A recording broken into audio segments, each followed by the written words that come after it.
Olá, hoje a gente vai mergulhar na NR17, a norma de ergonomia. Isso aí. O nosso objetivo aqui é entender o que é essencial para estar em dia com ela, sabe? Focando nas obrigações principais e, claro, como comprovar tudo isso. Perfeito. Vamos usar a própria norma, a NR17, e também uma lista de verificação como um guia, um mapa mesmo. Exato. Buscando os pontos-chave e as evidências práticas, né? Isso. E olha, o ponto de partida, a filosofia por trás da NR17, tá bem claro lá no item 17.1.1. Que seria? Adaptar o trabalho às características psicofisiológicas das pessoas. A meta é sempre juntar conforto, segurança, saúde e um desempenho eficiente. Entendi. E isso vai desde, sei lá, o tipo de cadeira, o mobiliário, até como o trabalho é organizado no dia a dia mesmo. O item 17.1.1.1 reforça bem isso. Certo, então, para a empresa, o primeiro passo prático é entender a situação atual, né? Isso leva para a avaliação das condições de trabalho. Exatamente. Tudo começa com a avaliação ergonômica preliminar, a AEP. É o que diz o 17.3.1. AEP, a investigação inicial, então. Isso. Para identificar os perigos ergonômicos, os riscos e como provar que isso foi feito. Bom, aí precisa ter o relatório dessa AEP. Ao documento. É, documentado, registrado direitinho como manda o 17.3.1.2.1. Qualquer checklist de conformidade vai pedir isso. E se essa avaliação preliminar, a AEP, não for suficiente, o que faz a gente precisar ir mais a fundo? Boa pergunta. A necessidade da análise ergonômica do trabalho, a AET, que está no 17.3.2, ela surge em situações mais complexas. Tipo? Tipo quando a própria AEP indica essa necessidade, ou quando se percebe uma inadequação muito clara, ou até por sugestão do PCMSO. Ah, o programa de controle médico. Esse mesmo. E a evidência para EAT aí já é um relatório bem mais parrudo, mais detalhado, sabe? Conforme o 17.3.3, com diagnóstico, recomendações. Entendi. Mais completo. Bem mais. Ah, e vale lembrar que tem uma dispensa da EAT para microempresas e empresas de pequeno porte, as MEP, de graus de risco 1 e 2. Ah, sim. O 17.3.4 fala disso, a menos que tenha alguma condição bem específica na norma, né? E entendido. A EP e a ET são a base documental. Mas vamos para a prática, para o dia a dia. Como esses princípios aparecem lá no ambiente de trabalho? E como a gente verifica, talvez usando uma lista de verificação? Por exemplo, a organização do trabalho. Ah, sim. Um ponto crucial aí são as pausas. O item 17.4.3.1 fala disso. Pausas obrigatórias. A norma exige pausas ou alternância de atividades para quem faz tarefa que sobrecarrega certos músculos, sabe? De forma repetitiva ou estática. E a prova disso? Como se comprova? Pode ser um cronograma de rodízio de função ou registros que mostrem que as pausas estão sendo dadas mesmo. Certo. E tem um detalhe importante. Essas pausas, elas têm que ser fora do posto de trabalho. O 17.4.3.1a diz isso. E são contadas como tempo de trabalho normal, efetivo. Ah, bom saber. Computa na jornada. Exato. Garante o descanso físico e tipo uma desconexão mental também, né? Mesmo que rápida. Faz todo sentido. E o mobiliário? Muita gente pensa só na cadeira, imagino. Pois é, mas vai além. O 17.6.1 é claro. O mobiliário tem que ser ajustável às características de cada um. E a prova? Como se vê isso? Aí é a inspeção física mesmo. Olhar se a cadeira regula a altura do assento, do encosto, se a bancada tem espaço para as pernas. Se os pés não chegam no chão, tem que ter um apoio adequado. O apoio para os pés, né? Isso, o 17.6.4. Uma lista de verificação, o checklist, ajuda muito a guiar essa checagem, seguindo o 17.6.3. O objetivo é atender pelo menos 90% dos trabalhadores, está no 17.6.2. 90%, bastante gente. Sim.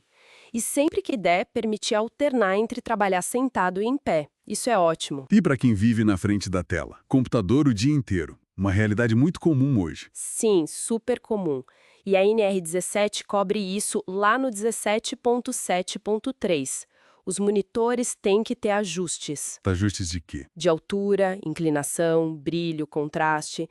E tem que estar posicionado para evitar reflexo chato, sabe? Geralmente de frente para o usuário. A verificação é mais visual. Mas um relatório de conformidade dos postos pode ser uma evidência mais robusta. A norma até sugere uma distância olho-tela, no 17.7.3.2, algo entre 50 e 70 centímetros. Ah, essa distância é importante. E para quem usa laptop direto na mesa, aí a recomendação é clara: usar suporte para levantar a tela, teclado externo e mouse externo também. Nossa, isso do laptop é um ponto que muita gente esquece, mas faz uma diferença enorme para a postura, né? Total. E sobre o manuseio de cargas, o transporte manual? Sim, outro ponto clássico. Clássico e importante. O item 17.5 exige atenção. Primeiro, o peso tem que ser compatível com a capacidade da pessoa. Não tem um limite único para todo mundo. Depende da avaliação ergonômica. Entendi, é caso a caso. Isso. Segundo, os locais onde se pega e onde se deixa a carga precisam ser bem organizados, como diz o 17.5.2.a. A evidência vem de observar a tarefa e também dos registros de treinamento dos trabalhadores sobre as técnicas seguras. Treinamento é chave. Fundamental. Mas aqui tem um ponto bem crítico. Uma linha vermelha mesmo, no 17.5.2.1. Qual seria? Específico isso. Muito. É um detalhe técnico, mas super importante para evitar lesão na lombar, por exemplo. Mostra como a norma vai no detalhe prático. Com certeza. E o ambiente? Temperatura, por exemplo? Sim, o conforto ambiental também está lá. Para ambientes internos que são climatizados, o 17.8.4.2 estabelece uma faixa de temperatura, Qual faixa? entre 18 e 25 graus Celsius. A comprovação é simples: registros periódicos de medição de temperatura nesses locais. Pode parecer básico, mas o estresse térmico afeta muito a concentração e o bem-estar. É verdade. E ainda tem regras mais específicas para algumas funções, né? Tipo anexos na norma. Exatamente. Temos o anexo 1 para operadores de checkout e o anexo 2 para teleatendimento e telemarketing. Eles trazem requisitos a mais. Por exemplo, Para o checkout, o checklist vai olhar se a cadeira é adequada, se tem esteira rolante funcionando bem, essas coisas do anexo 1. No telemarketing, um ponto-chave é o headset. o fone de ouvido. Isso. Tem que ser individual ou então muito bem higienizado. E permitir ajuste de volume, como está no anexo 2, item 4.1. São só exemplos de como a norma se adapta a cada realidade de trabalho. Fica bem claro que todos esses pontos, desde a EREP lá no começo, até esses detalhes do headset, tudo volta para aquele objetivo inicial, né? Exato. Um trabalho adaptado à pessoa, que resulta em mais segurança, mais conforto e mais eficiência para todo mundo. Perfeito. Então, para a gente resumir, estar em dia com a NR17 envolve um ciclo, né? Fazer as avaliações, a EP e, se precisar, a AET, documentar tudo isso bem direitinho. Sim, mas o principal é demonstrar na prática que as condições de trabalho, a organização, o mobiliário, os equipamentos, o ambiente estão adequadas. Com provas, com evidências objetivas e verificáveis para cada ponto importante. Muitas vezes, uma lista de verificação ajuda nisso. Exatamente essa é a ideia. E para a gente fechar com uma reflexão, talvez. A norma fala da participação dos trabalhadores nas avaliações, lá no 17.3.8, e na validação das recomendações da EAT, no 17.3.3.f. Participação deles. Pois é, a questão que fica é como a gente pode usar essa participação de um jeito mais efetivo? Será que, ao envolver de verdade quem está ali na linha de frente, no dia a dia, a gente consegue transformar a NR17, deixar de ser só uma lista de exigências para cumprir? E virar o quê? E virar uma cultura real de cuidado, sabe? De melhoria contínua, focada no bem-estar de verdade das pessoas no trabalho. Fica aí para a gente pensar.